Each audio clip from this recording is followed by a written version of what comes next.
una, since may problem kayo, sabihin ko na lang, yung ating projector ay black and white lang. So, ginawa namin black and white din.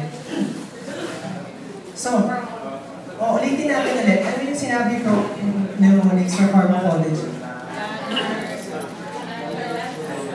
you have your ladder, at hindi siya nakabasa. Liberation, absorption, distribution, metabolism, excretion, response, and toxicity.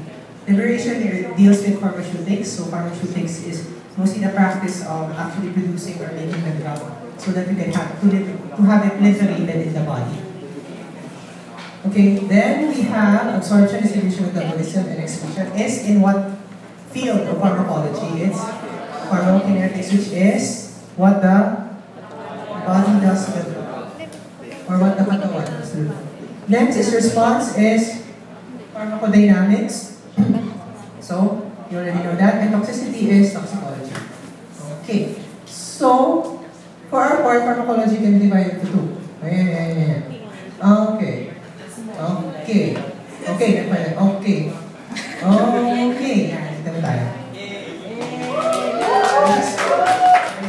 Okay. So, nabigyan mo ako ng kinase link receptors. This time, nuclear receptors. Could you give me any example of a nuclear receptor? Steroids, correct. What else? Your OCDs. Thyroid. Tyrosine? Ano sabi? Thyroid. Yeah.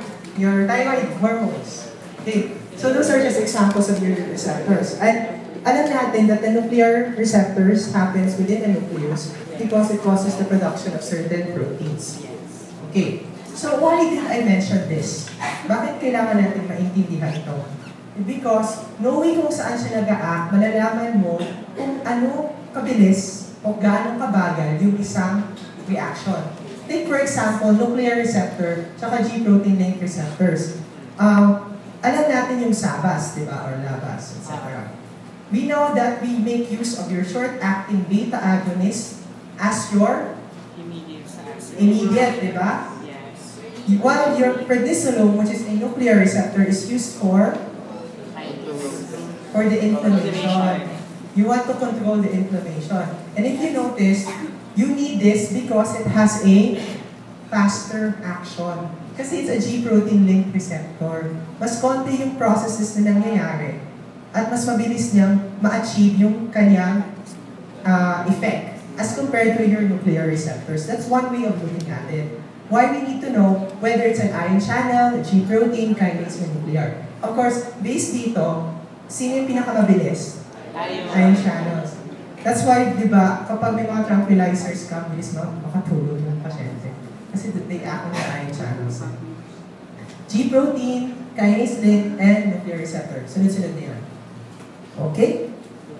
Do we need to discuss how you kinase? Short review nyo na yan. Okay, next. Important to understand what is an intrinsic activity. Kasi alam ko, may definition na an agonist has an intrinsic activity. But what is it actually? When you say intrinsic activity, it is the innate ability of the drug to cause an effect through that receptor. Gets? So meaning, kapag may isa kang gamot, tapos nag-act siya sa certain receptor, tapos nagkaroon ng effect, that's an intrinsic activity. Why did I mention that? Because there are two types of ligands or two types of very common drugs. You have your agonist and your antagonist.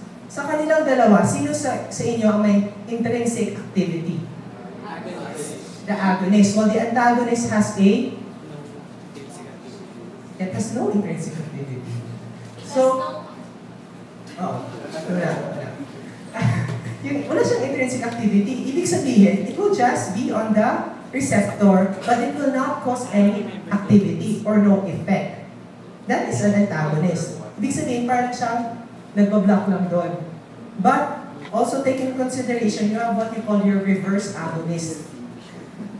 Kapag sabihin mo reverse agonist, parang din siyang antagonist, pero may intrinsic activity siya. Just the opposite. So, instead, parang opposite effect. Instead na yung gusto mo, magkaroon ng constriction, ang ginagawa niya, dinadilate niya. That's a reverse agonist. Okay, it has an intrinsic activity, but it's an antagonist in a sense, di ba? Okay, so that's your agonist and your antagonist. Okay, there are different types of antagonists. Yep. No. Yep, based on your MOA and you're based on types of bond. So kapag based on MOA, you have pharmacologic or physiologic. When we say pharmacologic, it's acting on the same receptor. Let's say you have a beta agonist. Ano? Let's say you have a beta receptor. So anong natural ligand na nag-act sa beta receptors mo? Natural.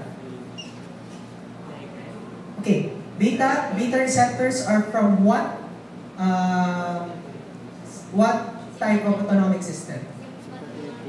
Sympa? Para? Sympa, right? Sympathetic. So what is your neurotransmitter for sympathetic? Norepinephrine. Always remember kapag, di ba? Ito to, parasympathetic, sympathetic. Parasympathetic, para. Wait muna. Para. Di ba? So lahat yan, rest and digest. So yun yung parasympathetic mo. And you have your acetylcholine. Tapos, yung other one is sympathetic. So, sobra ka namang agit. That is your norepinephrine and epinephrine. Alam niyo naman kung gano'n yung, di ba, yung norepinephrine, epinephrine sa stress, gano'n na, yung adrenaline rush na tinatawag. So that's how one way to differentiate sympathetic from parasympathetic and their neurotransmitters. So in this case, again, we were dealing with pharmacologic receptors. I just gave you an example na, like for example, yung norepinephrine, it acts on your beta receptors. Doon din mag-a-act yung beta blockers mo. As compared to physiologic, they do not have the same receptors, but they would cause, what's it called? They would cause opposite effect. Let's say,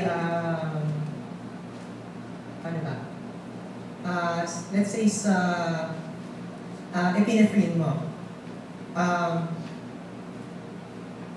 sa bronchoconstriction, what causes bronchoconstriction is actually histamine, right? But you're going to act on the receptors of epinephrine to dilate it, but not into the histamine receptors. So that's physiologic. Just say, ganun lang. Pharmacologic, the same receptor. Physiologic, different receptors. Based on type of bonds, reversible or irreversible. I don't know kung na-discuss to. Pero, a reversible antagonist causes what kind of bonds? Usually, yun yung mga ionic bonds. Ibig sabihin, yun yung madaling matanggal. Kapag irreversible, hindi talaga siya matatanggal yung bond nila, no matter what happens. Doon na pumapasok yung third and type of interaction with receptors. You have your competitive versus non-competitive receptors. Okay?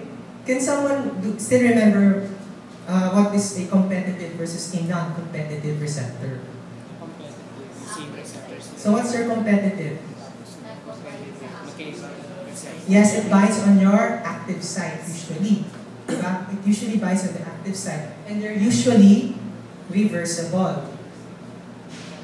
Non-competitive. What?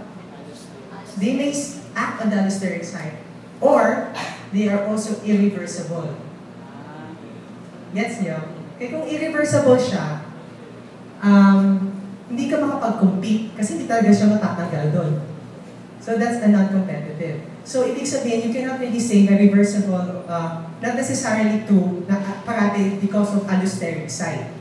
So given that, question, can a reversible antagonist be a competitive antagonist? Yes. Right? Non-competitive? Yes. It still can be.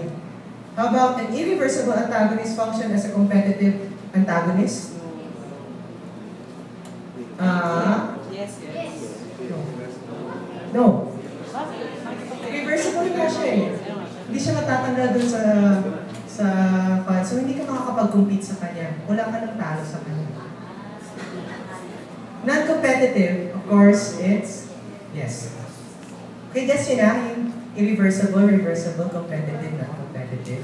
So, this time, let's discuss with receptor